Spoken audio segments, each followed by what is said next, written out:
5 Good Questions. I'm your host, Jake Taylor. We've got a special treat for you today. Both Mohnish Pabrai and Guy Spier are here to talk to us. Mohnish is the managing partner of the Pabrai Investment Funds and Dondo Holdings.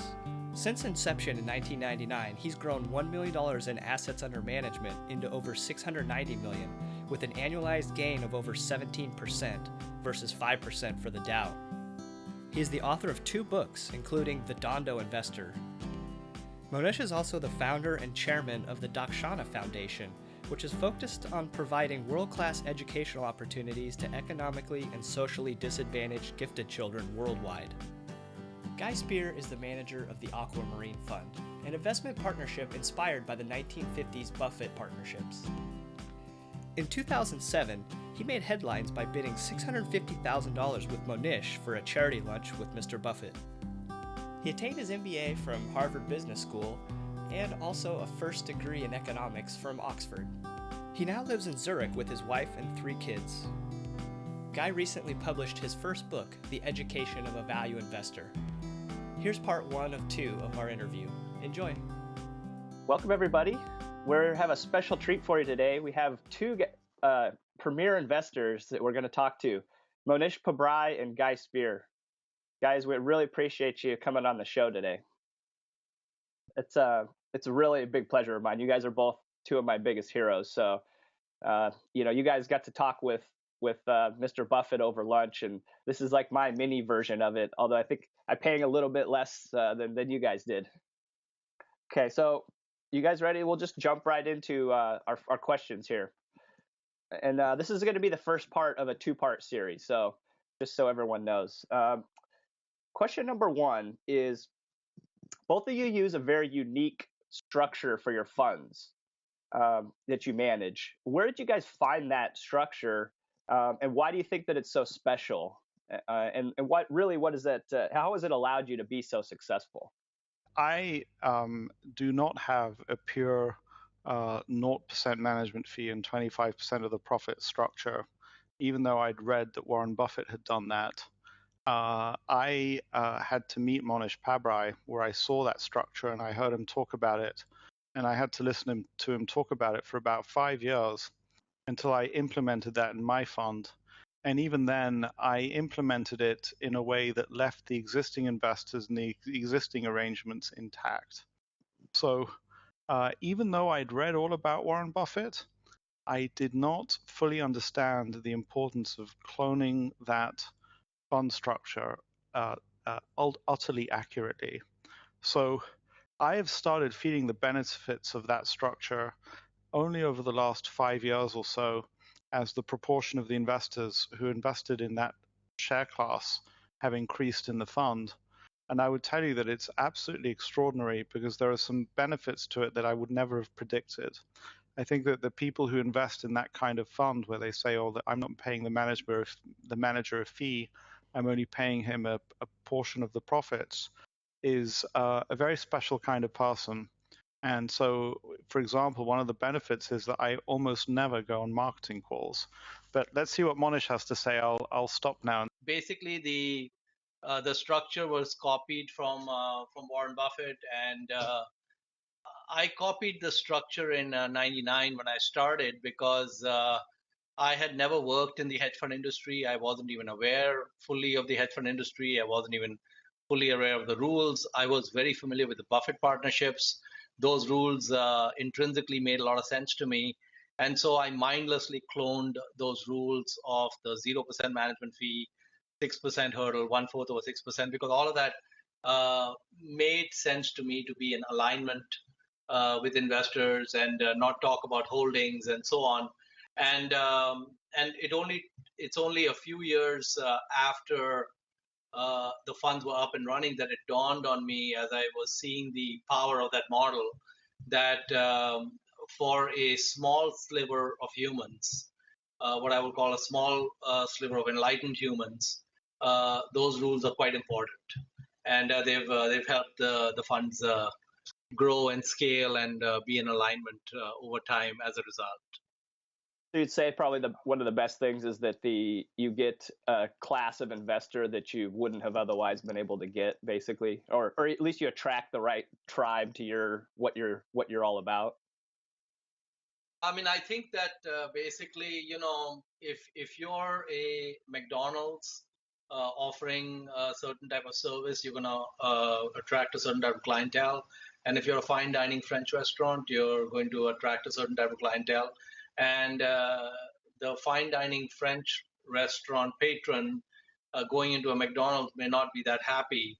And so basically, any business with the way it sets itself up is naturally basically aligning itself to a certain clientele. So Pabrai funds is very unattractive to institutional investors. It's very unattractive when there are consultants involved. And it's generally attractive when there's typically a principal. Most of our investors are first generation entrepreneurs who created their own wealth, who actually spend the time to do their research, understand a few of the nuances, and then proceed to invest. And of course, my job over time is to kind of help educate them about some of that, and so we end up with what I would call almost an ideal investor base from that vantage point. That's great. Question number 2: you guys are famously paid almost $700,000 to have lunch with Mr. Buffett as a way of giving back for all the amazing things that you've learned from him. One of I think the biggest takeaways that I got from hearing you guys talk about it in different venues was the idea that you have this inner scorecard, and that Mr. Buffett is very good about following his own inner scorecard. And I think that that's something that is very difficult to I want to get your guys' take on whether you think that that's an innate trait, or is that something that can be developed, having more of an inner scorecard, because it's much easier to say it than it is to actually do it. I'll get started first, and then hopefully Guy can chime in later. Well, I think that when we are young children, I would say, children under the age of 5, for example, for the most part, they're in alignment. And for the most part, children are at that age almost completely inner scorecard. They tend to, especially if you go to 3-year-olds or less, for example, they tend to, go with what makes sense to them and so on. And over time, what happens is that society imprints a bunch of its accepted norms into that child's psyche and brain and so on. And over time, from my vantage point, more and more gunk is added into taking the person away from alignment, into what is called socially acceptable responses, kind of more diplomacy over truth, and this is the way you're expected to act, and all these sorts of things. And so I think humans crave, it is the natural state of humans to be aligned and inner scorecard focused. I don't think it is a very big stretch or difficult job to get there as an adult, even with 15, 17 years of or several decades of gunk thrown at you. But one has to make a deliberate effort, and one has to be willing to take the pain and willing to go into what may not be in one's comfort zone. And one thing that my younger daughter, who was at the Buffett lunch, at the end of the lunch, I asked everyone, what they thought of the lunch, and I think she encapsulated the lunch perfectly in one sentence. She said, he's just a kid, and her impression of Buffett was that Buffett was like a 5-year-old. And I think that is probably the absolutely best description I've ever heard of Warren Buffett, because Buffett retains, he actually said at the lunch that he eats only what he used to eat as a 5-year-old. And so he retains the innocence, the purity, and the forthrightness of a child. And the inner scorecard, I think, for someone like Warren Buffett comes very naturally because of those childlike traits. And for the rest of us, I think it's more work. I think he's been practicing it for so long that it's a natural way for him to proceed. Charlie Munger is that way in a more abrasive way. I think Warren adds a veneer of diplomacy. But I think the inner scorecard is very much something that people can make a core part of who they are. But it requires a deliberate effort and putting it front and center to make it happen. I just riff on a couple of things. My children have been in a Montessori school now for the last few years, as I believe Mohnish's children were. And I think that, and Larry Page and Sarah G. Brin, I think Montessori education, by allowing the child to find out what truly makes them shine and what they enjoy, is a way of developing the inner scorecard. But I would tell you that there are extremely powerful forces in society. For example, anybody who's been through any kind of elite educational system has been made to take exams, and so much depends on what grades you get in the exams, and we spend all this time figuring out how to do well in those exams and meet the approval of others in all sorts of ways. And there are certain elements of the world which are just by nature out of scorecard. Exams are one, promotions are another. A third one that came up in a question to me are the stock market indices. So it's not as if I could underperform the Standard & Poor's for 5 years and then just say, oh, but that's just an outer scorecard thing. I'll just focus on the inner scorecard. So there are some hard boundaries there. But what I would tell you in my experience is that, Jake, it doesn't matter. I do believe some of it's innate. I think there are certain people, certain personalities who just listen inside more. And I think that Warren Buffett and Mohnish Pabrai are two of those. But you know what? We can't change that. And so I think that I'm somebody who, whether by nature, because I do like to seek the approval of others, or through the educational experiences that I've had in the past, a much stronger orientation to outer scorecard. And the key thing is that there are so many things that we can do to make us more inner scorecard focused. For example, the kinds of friends that we have. If we have friends who are focused on outer elements of success, signs of success, it's just we will absorb that and we'll end up doing that ourselves. But if I show up with somebody like Mohnish and I say, I really care about how many books I sold, he will indicate to me how I'm kind of focused on the wrong things. So I think that building our environment, putting ourselves in a situation where we can listen to that scorecard is huge, and I think that all of us can make progress in that direction. That's great. I didn't know that you guys were both Montessori fans. That's interesting, because I had that same experience. I had learned a bunch of Larry Page and Jeff Bezos. All these guys were Montessori kids, and I got to wondering what was going on with that. So I read a couple of books about it, and now both of my boys are in Montessori programs. So that's cool to hear that. You look like you're far too young to have children. When I was your age, I didn't even know what marriage was. But well, I'm figuring it out as best I can. Okay, so let's go to question number 3, and this has to do with, this is a little bit more investing related. You guys, I don't know if you guys follow a lot of this, but according to a lot of macro valuations, whether it's market cap to GDP, which Buffett has said is one of his favorite indicators, Tobin's Q, the Schiller PE, there's a lot of elevated valuations at the moment. And another key thing about that is that the dispersion is relatively tight around that high mean. So basically, it's kind of hard to find good investment ideas at the moment where the markets are historically. Is that ringing true for you guys at all right now, as far as what you're seeing? Are you guys finding value anywhere, or are you like a lot of people that I've talked to that are kind of waiting on the sidelines at the moment for some better valuations to come along? I'll start. As someone who I don't endorse, but who says there's always a bull market somewhere, which is our friend Jim Cramer. I think there's truth to that. I mean, I think that, there are 50,000 publicly traded stocks around the world. There are commodities, there are other asset classes and so on.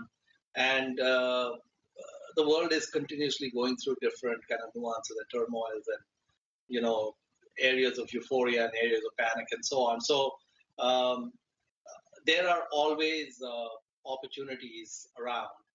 It's a question of whether one is aware of them, whether something is within circle of competence, and those sorts of things. So the way I approach investing is, first of all, that market cap to GDP number. Something I've never understood is I've never understood why market cap to GDP has anything to do with the price of tea in China. And the reason is that if you told me it is a business valuation of every business in the United States to GDP, that I think I can understand. But market cap to GDP is only looking at those businesses that are publicly traded. So if we're in a situation where there's a few public companies versus many public companies, that number will move around. So I've never understood why Warren pays attention to it. He's a lot smarter than me, so there may be good reasons for that. But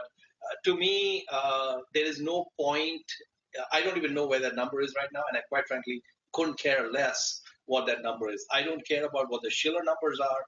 I don't care what any of these macro numbers are, and I couldn't quote them for you. I have no idea about them.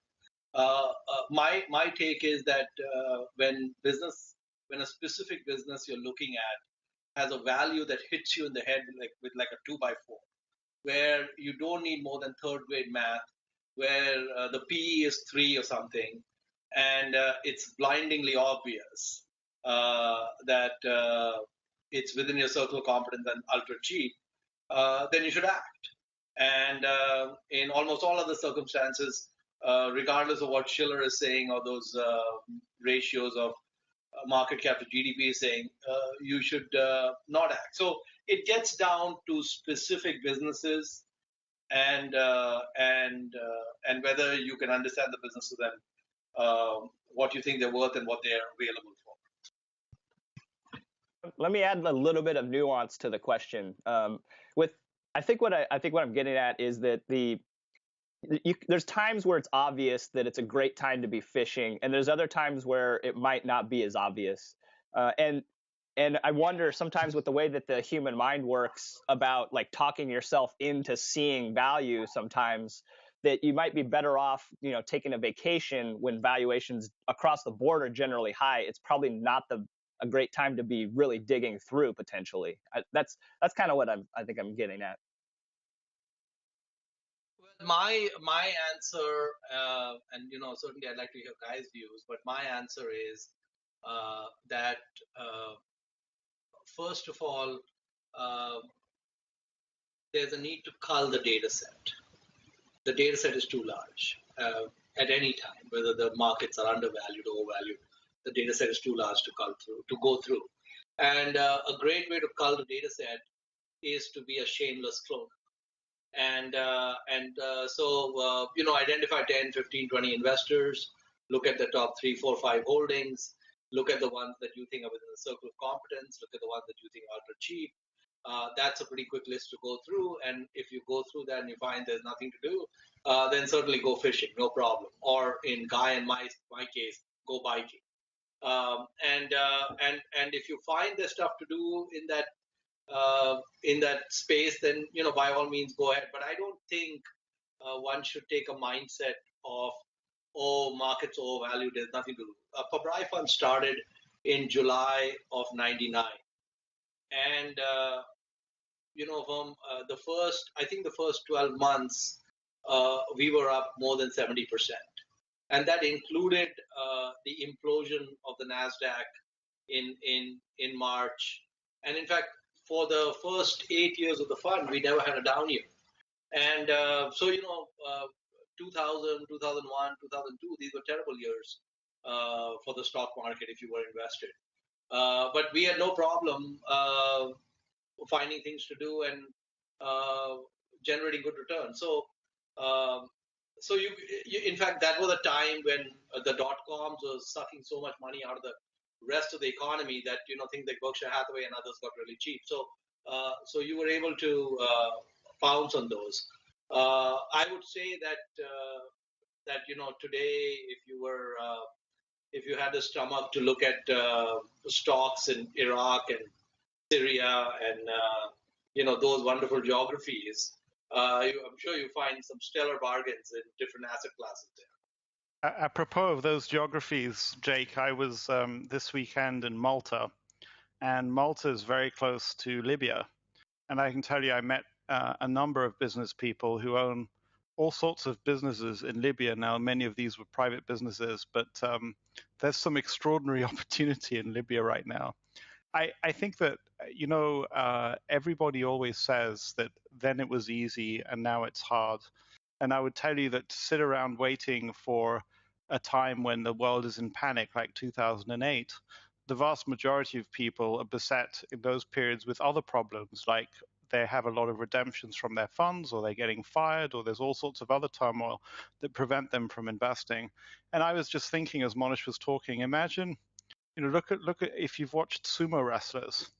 The actual bout of interaction with the other sumo wrestler is such a minuscule proportion of their lives, and even such a minuscule proportion of the time that they're actually being watched by the video cameras.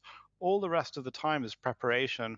And I think that from my perspective, rather than worry about whether the markets are over or undervalued, it's a case of constantly working the way those sumo wrestlers do on their preparation for that bout that may be a minuscule and very, very short period of time. And I think that you, in asking that question, as well as many others, we go straight into that rational neocortex. And the rational neocortex is mush in relation to many hard problems in the world. I think that training involves working on our own thoughts about risk, working on how we process information, identifying managers, identifying businesses, and that's our equivalent of the kinds of things that sumo wrestlers do before they actually get into the bout. And so focusing on whether markets are over or undervalued, or that it's hard to find value right now, is a kind of a distraction in a certain way. That's a really interesting point. I like that. I read a quote, I think it's a Navy SEAL saying that the more I sweat in peace, the less I bleed in war. And so maybe that's kind of fits in with what you're saying. So this next question, number 4, is for you, Guy, primarily, and it has to do with your book. And I just wanted to give you a compliment that I found it to be amazingly honest, and you really let your guard down, which I have to give you a lot of kudos for that. You could have very easily just talked about your lunch with Buffett, your relationship with Mohnish, and called it a book and sent it off to the publisher. What was it that really drove you to be so disarmingly open?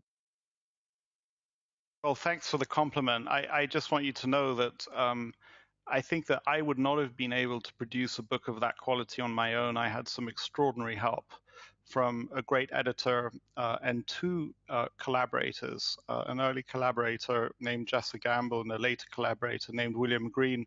William Green is actually now writing a book on some great investors. It's going to be a beautiful coffee table book. He's well worth following. But the interesting thing is that if I had not met Mohnish Pabrai, I don't think I would have written a book. And for multiple reasons. First of all, you get better when you get around people that you like and admire, and getting around Mohnish and seeing that he'd published 2 books sort of created or increased the appetite in me to do that. But it was also through Mohnish that I ended up attending the TED conferences, and one of my collaborators I met at the TED conference. And another organization that helped me tremendously was YPO.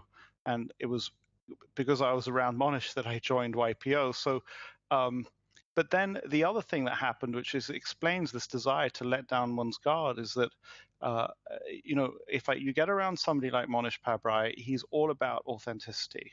In fact, he has no patience and no interest in being around people who don't already have a high degree of authenticity and are hopefully getting more authentic. And the 2 most profound ways that came across to me was the autobiography of Mahatma Gandhi that Mohnish had mentioned to me, and also this book, Power versus Force. So when I got to writing, that was a goal for me for the very beginning, that this was going to be an exercise in being trying to be as honest with the world as Mahatma Gandhi was in his autobiography. And the key thing about his autobiography, which utterly struck me when I read it, is that he talks in, this is his one and only autobiography, and he talks about having sex with prostitutes. And he talks as a devout Hindu, having grown up in a devout Hindu family, he talks about eating meat. And he cares so much about eating meat that at another point in the book, we discover that he may have been more willing to see his son die from from being ill because of not eating meat than to eat meat. He cared very, very much about humans harming other forms of life deliberately. So and he writes about that openly, and I think that inspired me to want to do the same for me, almost as a life experiment, because actually when we lower our guard, as you put it, and we actually have nothing to fear from the world. And that's something that I would tell you. I mean, it's funny that you should use the words lower my guard, because in a certain sense, I didn't lower my guard. I opened up, and I've received an awful lot of love from an awful lot of people for having opened up in that way. So, and I would encourage you and others to do the same. Very powerful. Thank you for sharing that.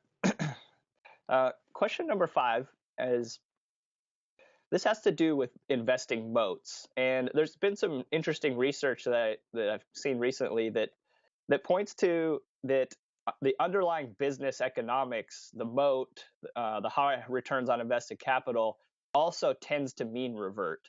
And that makes sense if you think about it from a microeconomic standpoint. A lot of honey will attract a lot of bees, and yet it'll drive down returns for everybody in that industry. So it would seem that moats are maybe not that hard to find, but they're very hard to find that ones that are going to still be around, the sustainable ones. Now, obviously, Buffett has been very good about finding these sustainable moats. And my question is, do you think that is only because he's read so many books over the years that he knows he can recognize what will be a sustainable moat? And if that's the case, then isn't the implication for us who haven't read as many books that maybe we are not going to be that good at finding moats, and maybe we should be thinking about looking for other advantages, like maybe mostly based on how cheap we can find it? I mean, what are you guys' thoughts on that? Well, let me, did you want me or Guy to answer it? I'd love to hear from both of you. Okay. Yeah, so let me get started. So first of all, the investing business is an extremely forgiving business. John Templeton used to say that the best investment analyst is not going to be right more than 2 out of 3 times. So a 33% error rate, if you actually hit a 33% error rate, you hit the ball so far out of the park that you'd be Buffett-esque in performance. And so even if you look at someone like Warren Buffett, who is an exceptional investor, probably the best investor in the history of mankind, Buffett's track record, if it's segmented by industry, you're going to find very wide variation. So let's say Buffett in the banking industry. No errors. I am not aware. He's been making investments in banks since 1969. So 45 years of bank investing. I'm not aware of a single bank investment he's made where it has not worked out at least as well or better than he thought. Maybe Solomon. No, I'm talking about commercial banks. Oh, okay. So investment banking is a little different animal. But commercial banks, his investments in just consumer and commercial banking is a batting average of 1,000. It's a perfect batting average. So he's an exceptional banking analyst, probably I think the best banking analyst on the planet.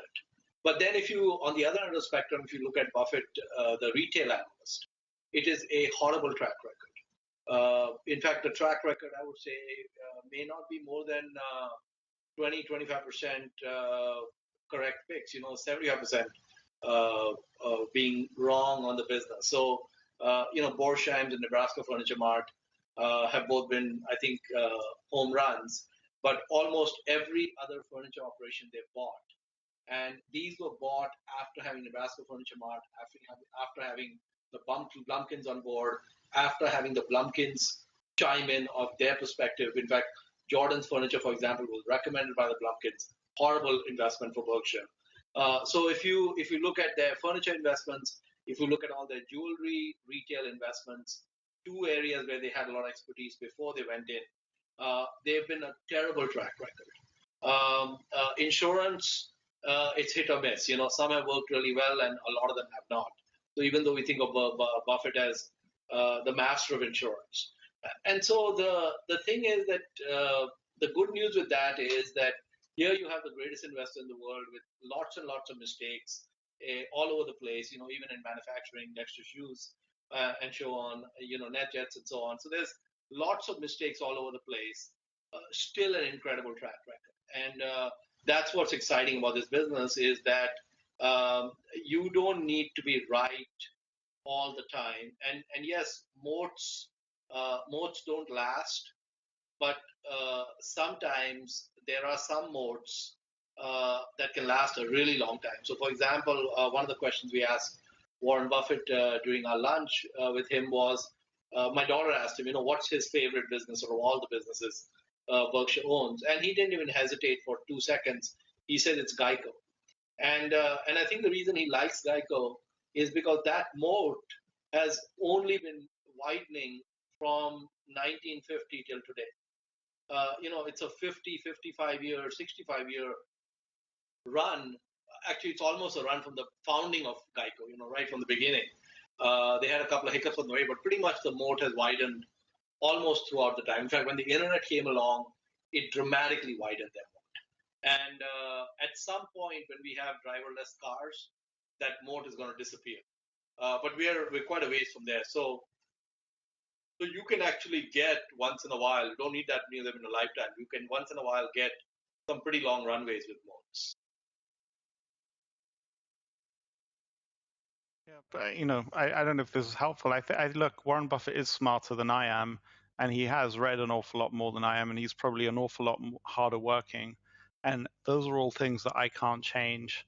I think that one question that is really worth asking that I don't know why it took me so long to figure out is, and I think it was asked by Warren first, is the moat getting wider or narrower? And just asking that question, and at what rate is it getting wider or narrower? I think there's a lot of sort of a second order margin of safety in investing in a moat that's clearly getting wider. And then if you ask, in something like in any business, is a new development a tailwind or not? Mohnish just identified how driverless cars, as they get safer and safer, will actually be a negative for Geico's business, and over what time span they emerge. Then we can answer a lot of questions. And, I also don't think that you should rule out that you or any one of your contemporaries will uncover business moats, widening and profound business moats sooner than the rest of us. I mean, I'll just give you two examples. There's a business called Horsehead Holdings that I don't think that it had a pretty wide, I think it's got a growing moat.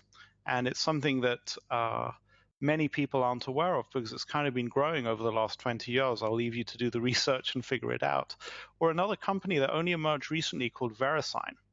And VeriSign seems to have an incredible moat around a very unusual business, which is internet registrations. So these things do appear from time to time, and there's no reason why we have to wait for Warren to uncover them. They may be occurring in smaller industries, and we're the only ones positioned to find them. So I don't think one should give up on that. That's great. Let's wrap up part one here, and I want to get a book recommendation from you, Guy, first, and then we'll close with that. What's a book that you've given away a lot, or that you feel like is underrepresented out there, kind of a hidden gem? You'd mentioned Gandhi's autobiography earlier, and that's a perfectly valid choice. But I'm curious to hear what you would come up with. I mean, I would just tell you that something that's really important, I think, is that, it's not, I could throw out a book and it just may not be right for you at that particular time. I left that first meal with Mohnish and I went onto my Amazon account and purchased Gandhi's autobiography, and it sat on my bookshelf for I don't know how long until I read it. And so I think it's really important. And there's another thing that I kind of feel like, but you need to allow serendipity to strike. and insights come from all sorts of unusual places. I was just telling somebody the other day that there's a book that I read called City Police, where a historian from Harvard went and embedded himself with the New York City police force to see what actually happened on the ground, and then wrote about his experiences. And you see how the press and how our perception of the police is so different from what actually happens on the ground. And it really gave me a much better understanding of how different the view of a company's management is from the investor perspective than what they actually see. And so, but with that in mind, I just got an email from somebody. I think that a book that really struck me that is everybody ought to read is a book called Different: Escaping the Competitive Herd by Youngmi Moon. I think that explains an awful lot of Mohnish Pabrai's business strategies. He seems to have an innate way of, I would tell you that I've seen him appear at conferences as everybody's dressed in a blue shirt, he'll dress in a yellow shirt, just because he doesn't consciously think about it. But I think that opened my mind up to a lot of sort of contrarian type thinking that I wouldn't have been open to before. But I think that most important, and it really is, we should all be I feel like I do best when I pick up unusual books that have caught my eye for no good reason, because it's serendipitous what I'll pull out of it. In fact, so just to tell you, I don't think that having a reading list is a good idea. Just like go into the library and see what catches your eye, and different people should be reading different things at different times.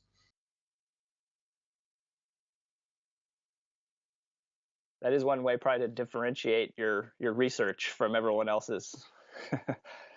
So that wraps up part 1 for us. Guys, everybody will see you next week for part 2. Jake, I want to hear Mohnish's book pick. I want to hear what he has to say to that. Can we hear him on that front? That'll be part 2 next week. I see. Okay. No comments from him right now? Not yet. I want to hear from him. Can we just get some comments? Mohnish, what do you have to say to that? We'll wait till next week. And if you're around in an hour, Guy, I'll call you. Great. I will be looking forward to it. Okay. Jake, thank you very much. This has been fun.